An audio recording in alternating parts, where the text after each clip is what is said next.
সেদিন বিশ্বনবী ছাড়া কেউ সুপারিশ করতে পারবে না। 5 নম্বর আল্লাহ বললেন, মান যাল্লাযী ইয়াশফাউ ইনদাহু ইল্লা বিইذনি, কে আছে সুপারিশ করবে আল্লাহর সামনে আর আপনি আপনার বাবার দরবারে যে সেজদা দেন। হ্যাঁ, ইব্রাহিম আলাইহিস সালাম থারথার করে কাঁপবে আর বলবে নাফসি নাফসি, আল্লাহ আমারে বাঁচাও।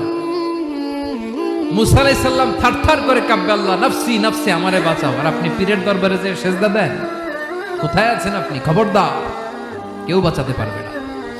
যাকে ইল্লা আল্লাহ যাকে অনুমতি দেন, বিশ্বনবীকে দিবেন, নবীদেরকে দিবেন, এরপরে আল্লাহ তার স্পেশাল ওয়ালিদেরকে, মুত্তাকিনদেরকে, শহীদদেরকে, সিলেক্টেড বান্দাদেরকে দিবেন। কিন্তু কাকে দিবেন, কার জন্য দিবেন, দুনিয়ার কেউ জানে না। একজন ছাড়া, তিনি কে? আল্লাহর ওয়ালিদেরকে, নেককার লোকদেরকে আল্লাহ সুপারিশের অনুমতি দিবেন। কিন্তু আপনি যারে মানেন, যার পায়ে সেজদায় লুটিয়ে পড়ে থাকেন, তারে যে আল্লাহ দিবেন, এটার কোনো গ্যারান্টি আছে? কথা বলেন।